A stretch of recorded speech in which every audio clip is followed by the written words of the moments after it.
विद्यार्थ्यांनो, आपण आज या व्हिडिओमध्ये 2023 या वर्षीची बोर्डाची ऍक्टिव्हिटी शीट आणि त्यामधील प्रश्न 5वा बी जो डायलॉग रायटिंग आणि स्पीचचा आहे तो इथे समजून घेणार आहोत। हा जो प्रश्न आहे त्यामध्ये B1 किंवा B2 तुम्हाला एकच प्रश्न सोडवायचा आहे। B1 आहे डायलॉग रायटिंग आणि B2 आहे ड्राफ्टिंग स्पीच। एक तर तुम्ही डायलॉग रायटिंगचा प्रश्न परीक्षेमध्ये सोडवा किंवा स्पीचचा प्रश्न परीक्षेमध्ये सोडवा। या प्रश्नासाठी 5 गुण आहेत। इथे मी तुम्हाला दोन्ही प्रश्न सोडवून समजून सांगणार आहे। प्रश्न बघा। Dialogue writing, prepare a dialogue from the jumble sentence. Jumble sentences इथे दिलेले आहेत 4, ते उलट सुलट दिलेत आणि ते आपल्याला प्रॉपर सिक्वेन्सने लिहायचे आहेत। यामध्ये विद्यार्थ्यांनो 2 प्रश्न असतात आणि त्या प्रश्नांची उत्तरे दिलेली असतात। आपण जेव्हा वाक्य वाचतो त्याचा अर्थ समजून घेतो तेव्हा आपल्याला लक्षात येतं की पहिल्या प्रश्नावरती दुसरा प्रश्न अवलंबून असतो। इथे बघा, पहिला प्रश्न दिलाय which is your favourite game. तुमचा आवडीचा गेम कोणता आहे? ऑफकोर्स कबड्डी, अर्थातच कबड्डी। दुसरा प्रश्न दिलाय have you been awarded in this game. तुम्हाला या गेम मध्ये अवॉर्ड मिळालेला आहे का? एखादा पुरस्कार मिळालेला आहे का? Yes, I have got some awards, मला काही अवॉर्ड्स मिळालेले आहेत। बी प्रश्न बघा, कंप्लीट द डायलॉग, म्हणजे जो पहिला ए प्रश्न आहे त्याला 1 गुण आहे।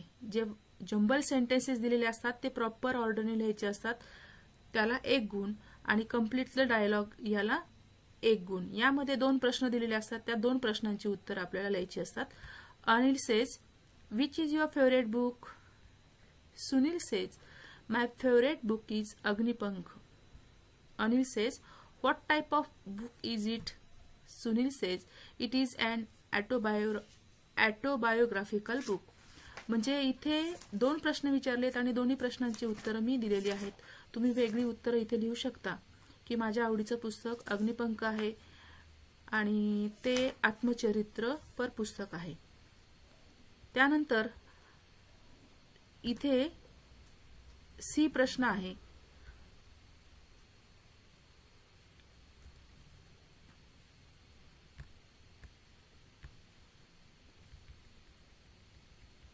हा जो तिसरा प्रश्न आहे सी तो आहे write the dialogue between Ram and Shyam on the given theme, minimum 3 meaningful exchanges.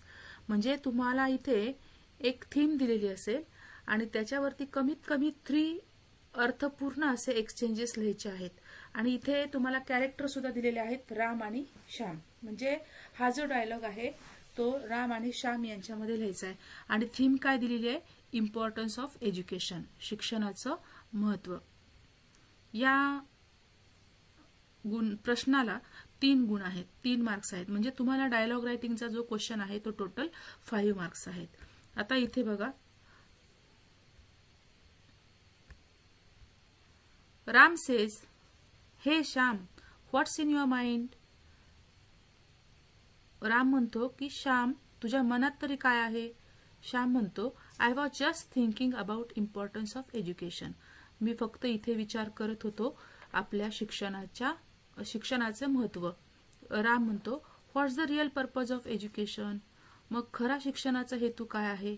Shyam says good question, it is about gaining knowledge, developing skills and learning how to think critically. Shyam म्हणतो की छान प्रश्न विचारलास, शिक्षण म्हणजे ज्ञान मिळवणे, आपल्यामधल्या स्किल विकसित करणे आणि एखाद्या गोष्टीवरती क्रिटिकली विचार करायला शिकणे म्हणजे शिक्षण। Education also teaches us to differentiate between a right and wrong. शिक्षण आपल्याला काय बरोबर आणि काय चुकीचं यामधील फरक समजून घेण्यासाठी मदत करतो। Ram says but I think life experience is more valuable than education. Ram म्हणतो पण मी असा विचार करतो की आपल्या जीवनाचा जो अनुभव आहे तो शिक्षणापेक्षा जास्त मौल्यवान वाटतो. Shyam says, education is foundation of experiences.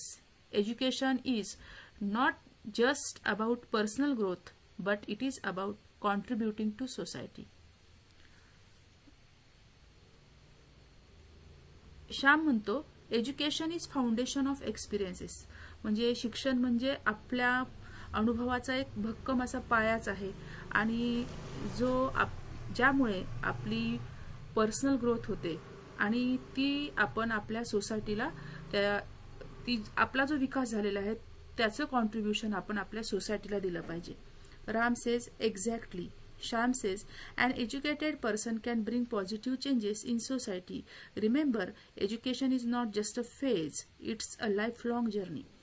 Shyam म्हणतो की एखादा शिकलेला व्यक्ती असेल तर तो समाजामध्ये सकारात्मक बदल घडवतो आणि म्हणून आठवणीत ठेवलं पाहिजे की शिक्षण हा एक टप्पा नाहीये, तर आयुष्यभर करायचा तो एक प्रवास आहे. अशा प्रकारे मी इथे शिक्षणाचं महत्त्व सोप्या भाषेमध्ये राम आणि श्याम मधला डायलॉग दिलेला आहे.